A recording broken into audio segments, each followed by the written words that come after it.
জনবল সংকটের কারণে ব্যাহত হাসপাতালগুলোর স্বাস্থ্যসেবা, সহায়ক জনশক্তি নিয়োগের ব্যাপারে উদাসীন স্বাস্থ্য বিভাগ। প্রয়োজনে ডাক্তারকে আমাদের দরকার হয়, তখন আমরা ডাক্তারের পাই না। 200 থেকে 250 রোগী রেগুলারলি থাকে। রোগীদের বেসিক যে সেবাটা এটা আমরা দিতে পারতেছি না। একটা ওয়ার্ড বয়ের মাধ্যমে কি টোটাল সার্ভিসটা আমরা এনশিওর করতে পারতেছি না। সব ধরনের পদে নিয়োগের আশ্বাস স্বাস্থ্য বিভাগের। অনেকগুলো ডিস্ট্রিক্ট ডিভিশন থেকে অলরেডি বিজ্ঞাপন হয়ে গেছে, তবে এই সহায়ক জনবলের আরও পদ সৃষ্টি করতে হবে, সেটার উদ্যোগ নেওয়া হচ্ছে। স্বাস্থ্য ব্যবস্থাপনা ঢেলে সাজানোর পরামর্শ বিশেষজ্ঞদের। রেফারেল সিস্টেম যদি না থাকে, সবাই যদি কনসালটেন্ট দেখাতে চায়, তাহলে আসলে রোগীর সেবাকে কোনো মতেই স্ট্রিমলাইন করা যাবে না। দেখছিলেন বিশেষ শিরোনাম। সকালের সময় সঙ্গে আছে মেসিম ইকবাল এবং আমি ইমতিয়াজ আহমেদ। এবার অন্যান্য শীর্ষ সংবাদ। বেগম জিয়ার প্যারোলে মুক্তির বিষয়ে আবেদন করলে ভেবে দেখা হবে বললেন স্বরাষ্ট্রমন্ত্রী। আন্দোলনের মাধ্যমে তাকে মুক্ত করা হবে, মন্তব্য মির্জা ফখরুলের। ফের সিদ্ধান্ত বদল এরশাদের। জাতীয় পার্টির ভবিষ্যৎ চেয়ারম্যান হিসেবে ভাই জিএম কাদেরের নাম ঘোষণা। মহাসচিব বললেন, এরশাদের অবর্তমানে সিদ্ধান্ত হবে সাধারণ সভায়। রাজধানীর কারওয়ান বাজারে বাস নিয়ন্ত্রণ হারিয়ে মেট্রো রেলের সেফটি পিলারের সঙ্গে ধাক্কায় মা নিহত, গুরুতর আহত অবস্থায় ঢাকা মেডিকেলে ভর্তি। নারায়ণগঞ্জের ফতুল্লায় গ্যাস সিলিন্ডার বিস্ফোরণে 3 সন্তান সহ মা দগ্ধ। 4 জনের অবস্থায় আশঙ্কাজনক জানিয়েছেন চিকিৎসক। এবং আর্থসামাজিক বাস্তবতায় গুরুত্বহীন হয়ে পড়েছে চরমপন্থী দলগুলোর রাজনৈতিক আদর্শ। স্বাভাবিক জীবনে ফেরার ভিত্তি দিয়েছে সরকারের নানামুখী উন্নয়ন কর্মকাণ্ড।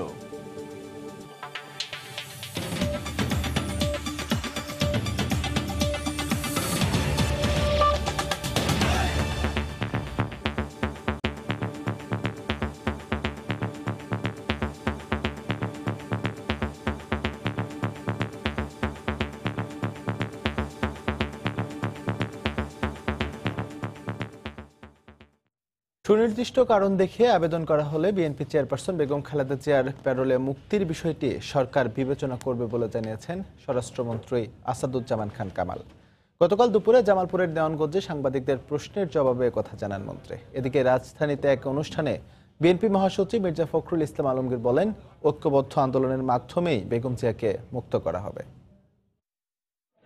জিয়া অরফানেজ ট্রাস্ট দুর্নীতি মামলায় 5 বছরের কারাদণ্ডে দণ্ডিত হয়ে বিএনপি চেয়ারপারসন কারাগারে যান গেল বছরের 8ই ফেব্রুয়ারি। এরপর ওই বছরের 29শে অক্টোবর জিয়া চ্যারিটেবল ট্রাস্ট মামলায় 7 বছরের জেল হয় বেগম জিয়ার। পরের দিন 30শে অক্টোবর অরফানেজ ট্রাস্ট মামলার আপিলে হাইকোর্ট সাজা বাড়িয়ে 10 বছরের কারাদণ্ড দেন বেগম জিয়াকে। এই সময় একে একে 32টি মামলায় গ্রেফতার দেখানো হয় বেগম জিয়াকে। এর মধ্যে দণ্ডিত 2 মামলা সহ 31টিতে জামিন পেলেও কুমিল্লার নাশকতার মামলায় হুকুমের আসামি বেগম জিয়ার জামিন আটকে গেলে বিলম্বিত হয় মুক্তি প্রক্রিয়া। এই অবস্থায় হাইকোর্ট কুমিল্লার মামলায় জামিন দিলেও চেম্বার আদালতে আটকে যায়। এ বিষয়ে শুনানির জন্য রোববার দিন ধার্য রয়েছে। এছাড়া মানহানির আরও একটি মামলা সহ আরও 4টি মামলায় গ্রেফতার রয়েছেন বেগম জিয়া। এ অবস্থায় গেল সপ্তাহে চিকিৎসার জন্য বঙ্গবন্ধু শেখ মুজিব মেডিকেল বিশ্ববিদ্যালয় হাসপাতালে ভর্তি করা হয় বেগম জিয়াকে। মূলত এর আগে থেকেই বেগম জিয়াকে চরম অসুস্থ দাবি করে তার মুক্তি চাইছিলেন বিএনপি নেতারা। এ অবস্থায় রোববার এ ব্যাপারে মুখ খুললেন স্বরাষ্ট্রমন্ত্রী।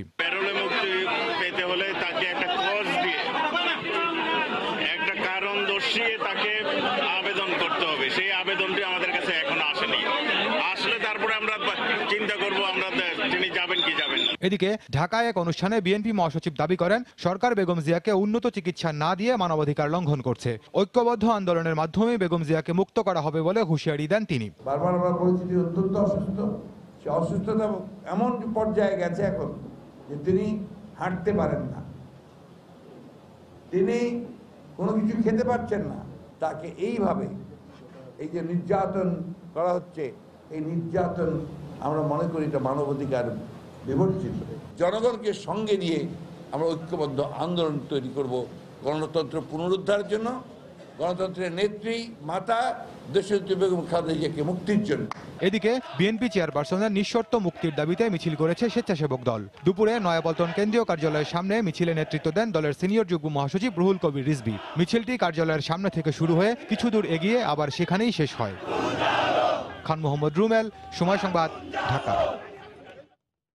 সকালের সময় আরো থাকছে।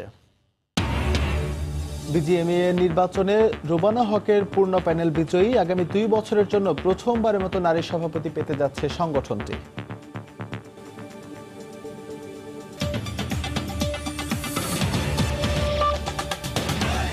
আবারও সিদ্ধান্ত পাল্টালেন এরশাদ। জাতীয় পার্টির ভবিষ্যৎ চেয়ারম্যান হিসেবে ঘোষণা করলেন ভাই জিএম কাদেরের নাম। গতকাল হুসাইন মোহাম্মদ এরশাদ স্বাক্ষরিত এক সাংগঠনিক নির্দেশে এই কথা জানানো হয়। তবে জাতীয় পার্টি পারিবারিক দল নয় মন্তব্য করে দলটির মহাসচিব বলেছেন, এ বিষয়ে সাধারণ সভায় সিদ্ধান্ত হবে। বর্তমান সংসদের প্রধান বিরোধী দল জাতীয় পার্টির শীর্ষ নেতা জিএম কাদের একাদশ জাতীয় সংসদ নির্বাচনের আগে এবং পরে 4 মাসে দলের গুরুত্বপূর্ণ পদ থেকে তাকে বারবার প্রত্যাহার আর পুনর্বহালে আলোচনায় দলটি। আগেও একবার জিএম কাদেরকে নিজের উত্তরসূরি ঘোষণা করে সে অবস্থান থেকে সরে আসেন হুসেইন মোহাম্মদ এরশাদ। আবার সে ঘটনারই পুনরাবৃত্তি ঘটল। প্রেস বিজ্ঞপ্তি দিয়ে এরশাদ জানালেন, তিনি চিকিৎসাধীন অবস্থায় বিদেশে থাকাকালে এবং তার অবর্তমানে দলের চেয়ারম্যানের দায়িত্ব পালন করবেন ছোট ভাই জিএম কাদের। তবে চেয়ারম্যানের এমন সিদ্ধান্ত মানতে নারাজ দলের মহাসচিব মশিউর রহমান রাঙা। তিনি জানান, জাতীয় পার্টি কোনো পারিবারিক দল নয়।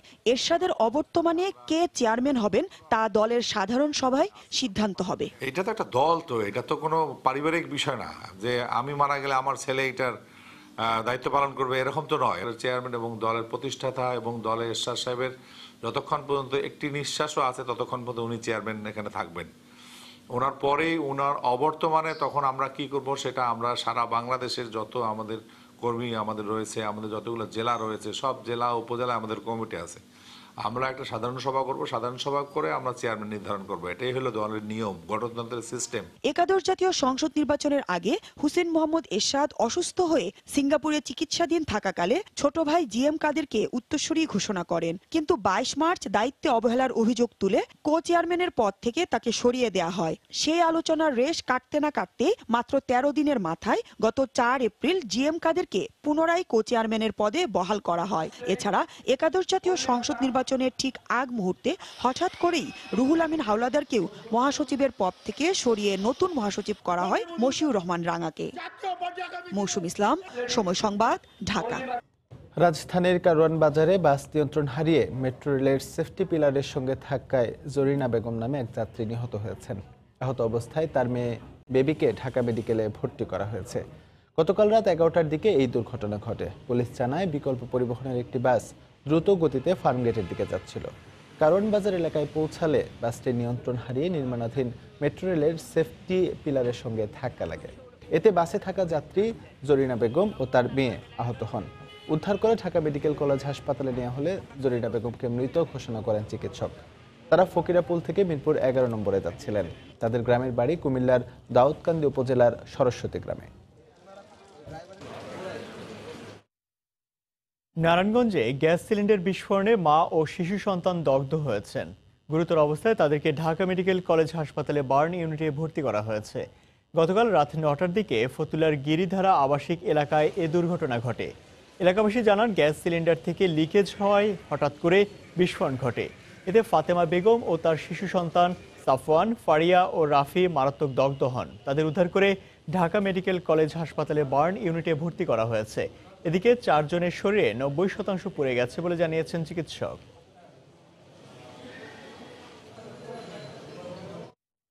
সকালের সময় আরও থাকছে, ভারতের লোকসভা নির্বাচন ঘিরে জমজমাট প্রার্থীদের প্রচারণা। কলকাতায় বর্ষবরণ উৎসবেও নির্বাচনের আমেজ।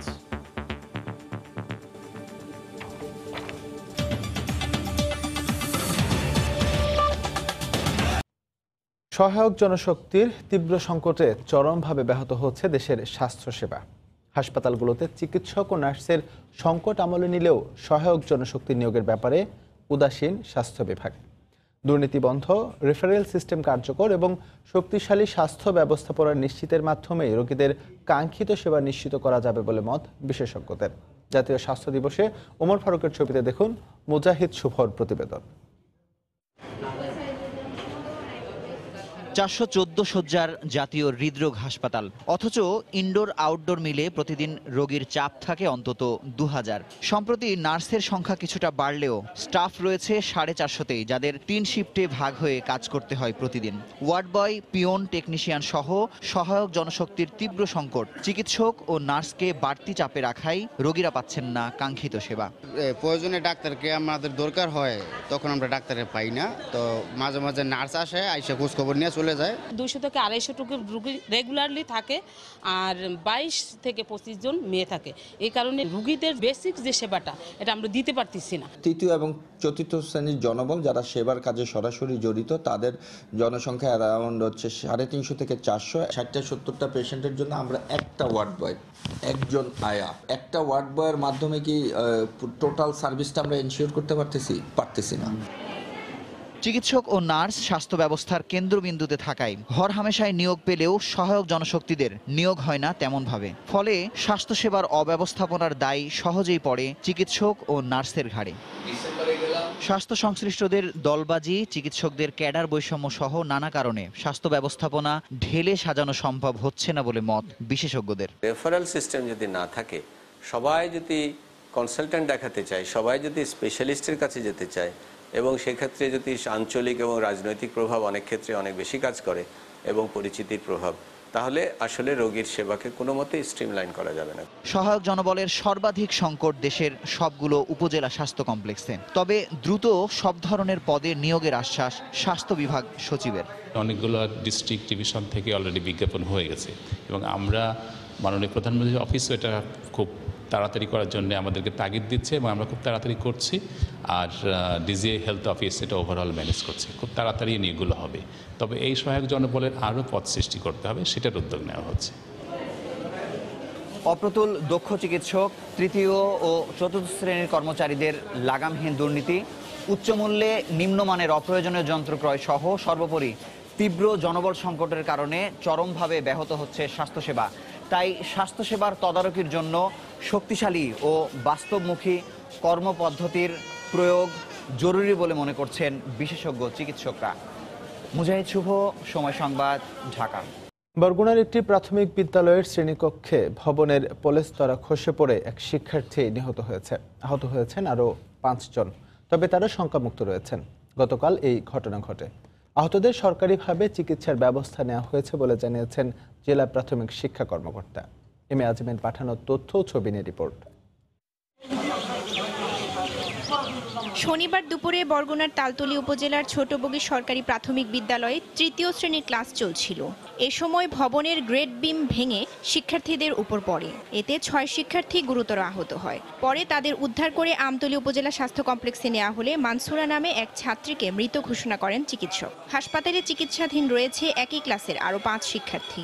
হাজিরা করে বাংলা লিখতে দিচ্ছে ওদের, ওরা লিখতেছিল, হঠাৎ করে আর কি ওইটা উপর থেকে পড়ে মাথার উপরে। তো বাচ্চারা সবাই চিৎকার করে বাইরে বেরোয়। আর আমি ওই যে বাচ্চাটা মারা গেছে ওইটা টেনে বের করছি, স্যাররাও গেছে অনেকে, এরা নিয়ে হাসপাতালে চলে গেছি। বিদ্যালয়ের যে ছাদগুলো থাকে এর ভিতর থেকে যে গ্রেড বিম দেওয়া থাকে আড়াআড়ি, ওর এখানে প্লাস্টারের কিছু অংশ ভেঙে পড়ছে বাচ্চাদের মাথায়। শিক্ষার্থীদের নিরাপত্তায় স্কুল ভবনটি দ্রুত সংস্কারের দাবি জানিয়েছেন অভিভাবক ও এলাকাবাসী। আমরা বহুবার বলছি যে এই রুম ভাঙ্গা, এই রুমে ছাত্রছাত্রীরা ক্লাস করে কিভাবে, আপনারা অবজেকশন জানান। তারা বলছে এই ব্যাপার আপনার মাথা কামেন না। এই ভবনের অবস্থা, এই করোনা অবস্থা থাকাকালীন অবস্থায় এখানে স্যাররা বা কর্তৃপক্ষরা কোনো পদক্ষেপ নেয় না। সংশ্লিষ্ট কর্তৃপক্ষের কাছে এই বিনীত আবেদন করব যে তারা প্রয়োজনে এই বিদ্যালয় সংস্করণ না করার পর্যন্ত বিদ্যালয় বন্ধ রাখুক। আহতদের প্রয়োজনীয় চিকিৎসার ব্যবস্থা করা হয়েছে বলে জানিয়েছেন জেলা প্রাথমিক শিক্ষা কর্মকর্তা। ডিজি মহোদয় ওনাদের সঙ্গে কথা বলি এবং বলে আমরা করোনা নির্দেশনা তাদের প্রপার চিকিৎসার ব্যবস্থা করা এবং কে কোথায় কি অবস্থা আছে খোঁজ খবর নিতে বলি। অভিভাবকদের অভিযোগ 2002 সালে নির্মাণ করা স্কুল ভবনটি 1 বছরের মধ্যে গ্রেড বিম সহ বিভিন্ন স্থানে ফাটল দেখা দেয়। সময় সংবাদ, বরগুনা। রাজধানী বনানীর এফআর টাওয়ারে আগুনের কারণ নির্দিষ্ট করে জানা না গেলেও উৎপত্তিস্থল ছিল 8ম তলায়। ইঞ্জিনিয়ার্স ইনস্টিটিউশনের তদন্তে প্রতিবেদনে এসব তথ্য উঠে এসেছে। ভবনের নকশা প্রণয়নে অগ্নি ঝুঁকি কমানো, ডিজাইন ইচ্ছে মতো পরিবর্তন না করা, সৌন্দর্য বর্ধনে গ্লাস প্যানেল ব্যবহার না করা সহ 14টি সুপারিশ করেছে ইঞ্জিনিয়ার্স ইনস্টিটিউশন। গতকাল রাতে ইঞ্জিনিয়ার্স ইনস্টিটিউশনের 9 সদস্যের তদন্ত দল প্রতিবেদন প্রকাশ করে। এফআর টাওয়ারে জরুরি বহির্গমনের কার্যকর কোনো ব্যবস্থা ছিল না বলে প্রতিবেদনে উল্লেখ করা হয়। প্রয়োজনীয় পানি ও পানি উত্তোলনের জন্য ফায়ার পাম্পও ছিল না। এছাড়া ভবিষ্যতে নগরের ভবন নির্মাণে নতুন সুপারিশকৃত ড্যাপ বাস্তবায়নের আহ্বান জানানো হয়েছে। সমঝোতা বৈঠকে বরিশাল বিশ্ববিদ্যালয় খুলে দেওয়ার সিদ্ধান্ত হলেও উপাচার্যের পদত্যাগ দাবিতে আন্দোলন কর্মসূচি অব্যাহত রাখার ঘোষণা দিয়েছেন শিক্ষার্থীরা। গতকাল সন্ধ্যায় সংবাদ সম্মেলনে এ ঘোষণা দেয় আন্দোলনকারীরা। এর আগে শিক্ষার্থীদের সঙ্গে সমঝোতা বৈঠকে রোববার বিশ্ববিদ্যালয় খুলে দেওয়ার সিদ্ধান্ত নেয় প্রশাসন। বরিশাল বিভাগীয় কমিশনারের আহ্বানে সার্কিট হাউসে এই বৈঠক অনুষ্ঠিত হয়। এতে বিশ্ববিদ্যালয় সিন্ডিকেটের সদস্য, স্থানীয় জনপ্রতিনিধি এবং সুশীল সমাজের প্রতিনিধিরা অংশ নেন। বৈঠকে দুপক্ষের মধ্যে সমঝোতা হওয়ায় বিশ্ববিদ্যালয় খুলে দেওয়ার সিদ্ধান্তের কথা জানানো হয় প্রশাসনের পক্ষ থেকে। শিক্ষার্থীদের কটূক্তির প্রতিবাদ ও ভিসির পদত্যাগ দাবিতে 27 মার্চ থেকে আন্দোলন করে আসছেন শিক্ষার্থীরা। আন্দোলনের মুখে বন্ধ করে দেওয়া হয় বিশ্ববিদ্যালয়। দেশের আর্থ সামাজিক বাস্তবতায় চরমপন্থী দলগুলোর রাজনৈতিক আদর্শ গুরুত্বহীন হয়ে পড়েছে।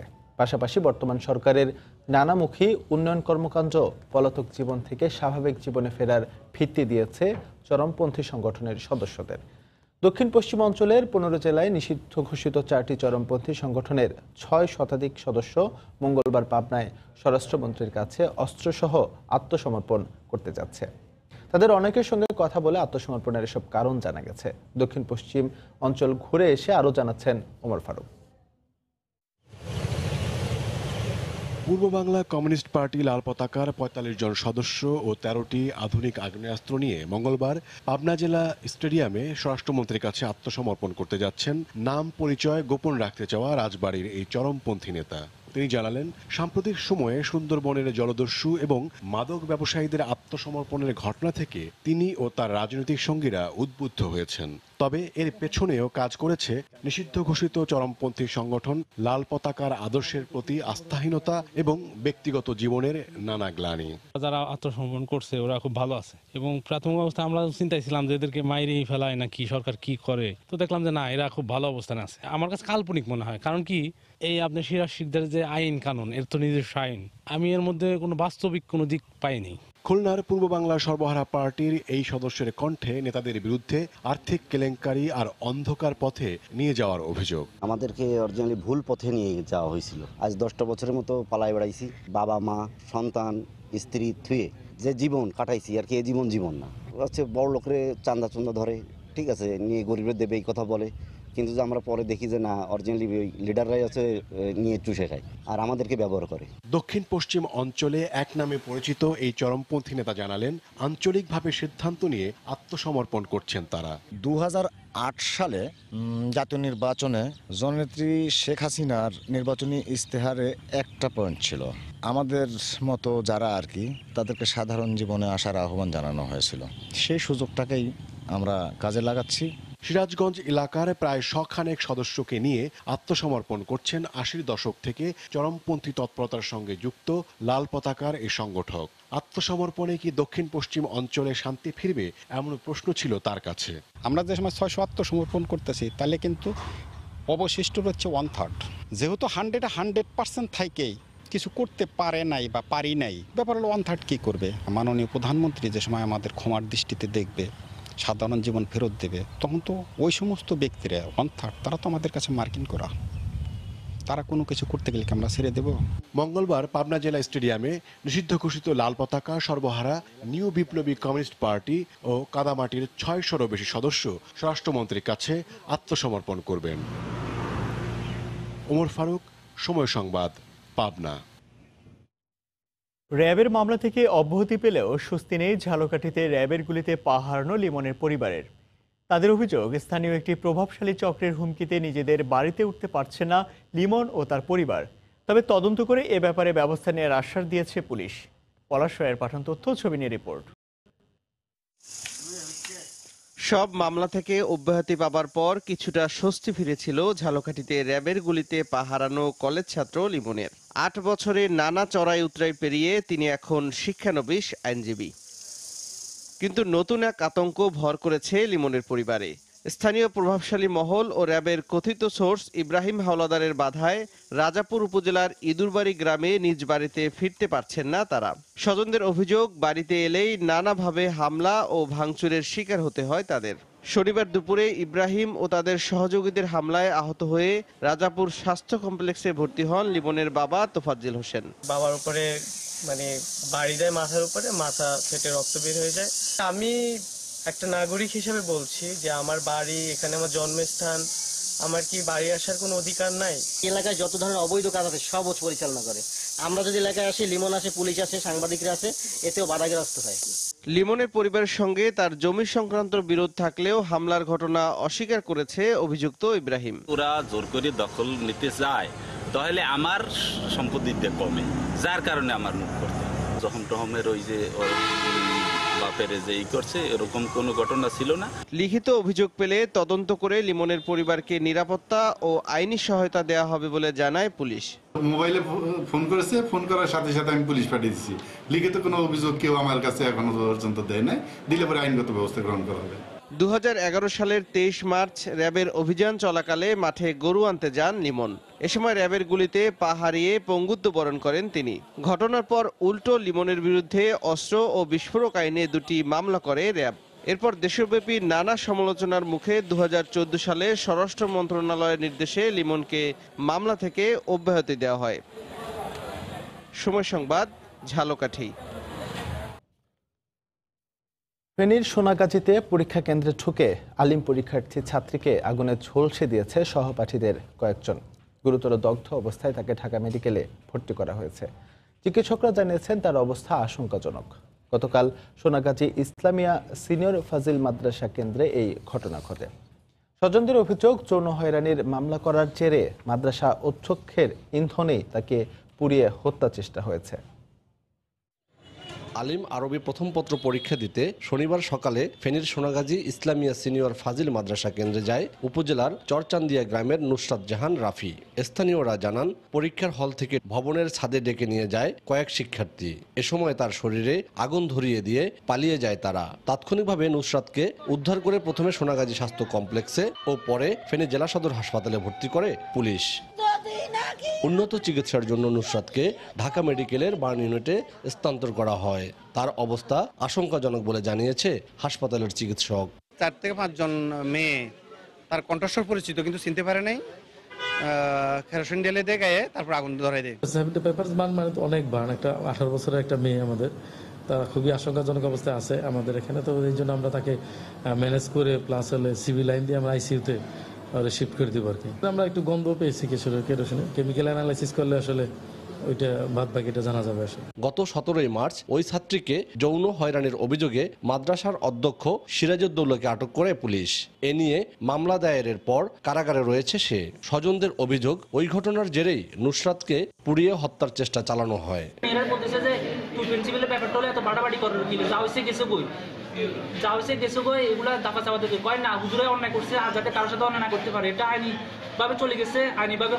যারা ঘটনা ঘটেছে, যারা এগুলো করতেছে, যারা করাইতেছে, তাদের আমরা সবাই ফাঁসি চাই, তাদের বিচার চাই। আসলে ঘটনাটা কি ওই আগের ঘটনার কন্টিনিউশন কিনা, বা তাকে কেউ আগুন লাগালো কিনা, সে গায়ে আগুন লাগানো কিনা, যত ঘটনাই আসুক আমাদের কাছে সমস্ত তথ্যগুলো আমরা নিরপেক্ষভাবে যাচাই বাছাই করে দিচ্ছি। এর আগে গত বছরের নভেম্বরেও আলিম দ্বিতীয় বর্ষের এক ছাত্রীকে যৌন হয়রানির অভিযোগ ওঠে অধ্যক্ষ সিরাজউদ্দৌলার বিরুদ্ধে। ওই সময় তাকে অপসারণের দাবিতে বিক্ষোভ সহ বিভিন্ন কর্মসূচি পালন করে শিক্ষার্থীরা। এ নিয়ে এলাকায় উত্তেজনা থাকলেও স্বপদে বহাল ছিলেন অভিযুক্ত সিরাজউদ্দৌলা। আতিয়াস সজল, সময় সংবাদ, ফেনী। দিনাজপুরে 5ম শ্রেণীর ছাত্রীকে শ্লীলতাহানির অভিযোগ উঠেছে প্রধান শিক্ষকের বিরুদ্ধে। এই ঘটনায় মামলা হওয়ার পর থেকে পলাতক রয়েছেন অভিযুক্ত শিক্ষক। দোষী শিক্ষকের দৃষ্টান্তমূলক শাস্তির দাবি জানিয়েছেন স্বজন ও এলাকাবাসী। গোলাম নবী দুলালের পাঠানো তথ্য, ছবি নিয়ে রিপোর্ট। গত 1 এপ্রিল দুপুরে দিনাজপুর সদর উপজেলার রামপুর সরকারি প্রাথমিক বিদ্যালয়ের প্রধান শিক্ষক কার্তিক চন্দ্র রায় ৫ম শ্রেণীর ছাত্রীকে নিজ কক্ষে ডেকে নিয়ে ধর্ষণের চেষ্টা চালায়। এতে মেয়েটি বাড়িতে গিয়ে অসুস্থ হয়ে পড়লে M Abdur Rahim medical college হাসপাতালে ভর্তি করেন স্বজনরা। কার্তিক মাস্টার উপরে ডাকে নিয়ে খারাপ আচরণ করছে, আমার মেয়ের গায়ের হাত দিছে, আমার মেয়ে অসুস্থ হয়ে পড়ছে। এখন আমরা ন্যায্য বিচার চাই সরকারের কাছে, এইটাই আমাদের দাবি। আমার মেয়ে ঝাড়ু দেওয়ার জন্য নিয়ে গেছিল দোতলায় ঝাড়ু নেওয়ার পরে এই ঘটনা ঘটাইছে, গায়ে হাত দিছে। তো এইটা আমি ইয়ার কাছে বিচার চাই। অভিযুক্ত প্রধান শিক্ষকের দৃষ্টান্তমূলক শাস্তি দাবি জানিয়েছেন এলাকাবাসী। আমরা এই শিক্ষককে এই স্কুলে তো চাই না, এটা উপযুক্ত আমরা বিচার চাই। এ ঘটনায় কার্তিক চন্দ্র রায়কে আসামি করে সদর থানায় একটি মামলা করা হয়েছে। মামলার আসামি ঘটনার পর থেকে পলাতক আছে, তার কর্মস্থল স্কুল এবং তার বাড়িতে কোথাও এখনো পর্যন্ত পাওয়া যায়নি। তবে তাকে গ্রেপ্তারের জোর চেষ্টা অব্যাহত আছে। আমরা আশা করি তাকে গ্রেপ্তার করতে সক্ষম হব। ঘটনার পর থেকে পলাতক রয়েছেন অভিযুক্ত প্রধান শিক্ষক। সময় সংবাদ, দিনাজপুর। বিজিএমইএ নির্বাচনে পূর্ণ প্যানেলে জয়লাভ করেছে রুবানা হকের নেতৃত্বে গঠিত সম্মিলিত ফোরাম। 26টি পদের সবকটিতে জয়ী হয় আগামী 2 বছরের জন্য প্রথমবারের মতো নারী সভাপতি পেতে যাচ্ছে তৈরি পোশাক শিল্প মালিকদের শীর্ষ সংগঠনটি। সবশেষ 2013 সালে নির্বাচন দেখেছিল পোশাক শিল্পের মালিকদের শীর্ষ সংগঠন বিজিএমইএ। এরপর 2015 সালে নির্বাচন ছাড়াই সভাপতি হন সিদ্দিকুর রহমান। 6 বছর পর আবারও উৎসবমুখর পরিবেশে দিনভর ভোট দিয়ে আগামী 2 বছরের জন্য নেতা নির্বাচন করলেন বিজিএমইএর সদস্যরা। মোট 35টি পদের মধ্যে চট্টগ্রামের 9টি পরিচালক পদে আগেই বিনা প্রতিদ্বন্দ্বিতায় জয়ী হওয়ার পর নির্বাচন হওয়া 26টি পদের সবগুলোতেই নিরঙ্কুশ সংখ্যাগরিষ্ঠতা পেয়েছে সম্মিলিত ফোরামের প্যানেল, যার নেতৃত্বে প্রয়াত মেয়র আনিসুল হকের সহধর্মিণী ও মোহাম্মদী গ্রুপের ব্যবস্থাপনা পরিচালক রুবানা হক। ঢাকা ও চট্টগ্রামের 1956 ভোটের মধ্যে পড়েছে 1492টি ভোট, বাতিল হয় 99টি। Both the panels were very friendly এবং সেইভাবেই ভোটটা হয়েছে। Serial number 1, ballot number 7, Mister M R Rahim Firoz, Dulal Brothers Limited, প্রাপ্ত ভোট 1295। রুবানা হক, মোহাম্মদী গ্রুপ, ওনার প্রাপ্ত ভোট 1280। সবার আগে মালিক শ্রমিকদের সম্পর্ক উন্নয়নের মাধ্যমে পোশাক শিল্পের স্বার্থ সংরক্ষণের আশ্বাস দিলেন বিজিএমইএর প্রথম নারী সভাপতি হতে যাওয়া রুবানা হক। আনন্দঘন পরিবেশে ভোট করেছি এবং শুধু সেটাই না, আমরা আজকে কেউ হারা বা জেতার এখানে আসলে প্রশ্ন আসছে না। আমরা জিতেছি ঠিকই, কিন্তু জাহাঙ্গীর সাহেবও জিতেছেন, কারণ আমরা এখানে সবাই শিল্পের জন্য, শিল্পের খাতিরে একসাথে ভোট করেছি। আমরা সবাই এক হয়ে শ্রমিকদের কল্যাণে, শিল্পের স্বার্থে এবং আমাদের সমস্ত উদ্যোক্তা যারা আছেন, ক্ষুদ্র, মাঝারি এবং বৃহৎ, সবার সাথে আমরা একসাথে কাজ করব। ভোটের ফলাফল মেনে নিয়ে স্বাধীনতা পরিষদের প্যানেল লিডার পোশাক শিল্পের স্বার্থ রক্ষায় ঐক্যবদ্ধ হয়ে কাজ করার কথা জানান। আমি কথা দিচ্ছি, রুবানা আপা যখনই আমাকে ডাকবেন, যে কোনো কারণে আমাকে ডাকবেন, আমি আমার হাইস্ট চেষ্টা করব ওনার সাথে থেকে উনি যে দায়িত্ব দিবেন আমি পালন করে এই শিল্পকে এগিয়ে নিয়ে যাব। আগামী 18 এপ্রিল 35 জন নির্বাচিত পরিচালক, সভাপতি ও 6 জন সহ সভাপতি নির্বাচন করবেন। 21 এপ্রিল নতুন নেতৃত্ব দায়িত্ব নেবেন।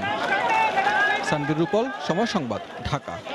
সকালের সময় শীর্ষ সংবাদগুলো জানিয়ে দিচ্ছি আরেকবার। বেগম জিয়ার প্যারোলে মুক্তির বিষয়ে আবেদন করলে ভেবে দেখা হবে বললেন স্বরাষ্ট্রমন্ত্রী। আন্দোলনের মাধ্যমেই তাকে মুক্ত করা হবে, মন্তব্য মির্জা ফখরুলের। ফের সিদ্ধান্ত বদল এরশাদের, জাতীয় পার্টির ভবিষ্যৎ চেয়ারম্যান হিসেবে ভাই জিএম কাদেরের নাম ঘোষণা। মহাসচিব বললেন এরশাদের অবর্তমানের সিদ্ধান্ত হবে সাধারণ সভায়। রাজধানীর কারওয়ান বাজারে বাস নিয়ন্ত্রণ হারিয়ে মেট্রো রেলের সেফটি পিলারের সঙ্গে ধাক্কায় মা নিহত, মেয়ে গুরুতর আহত অবস্থায় ঢাকা মেডিকেলে ভর্তি। আর্থ সামাজিক বাস্তবতায় গুরুত্বহীন হয়ে পড়েছে চরমপন্থী দলগুলোর রাজনৈতিক আদর্শ।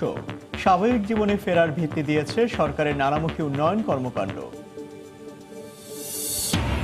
এবং জনবল সংকটে ব্যাহত স্বাস্থ্যসেবা, সহায়ক জনশক্তি নিয়োগের ব্যাপারে উদাসীন কর্তৃপক্ষ, স্বাস্থ্য ব্যবস্থাপনা ঢেলে সাজানোর পরামর্শ বিশেষজ্ঞদের। এই ছিল সকালের সময়। যে কোনো খবর পেতে এবং সময় সংবাদ দেখতে ডাউনলোড করুন সময় অ্যাপ। সঙ্গে থাকুন সময়।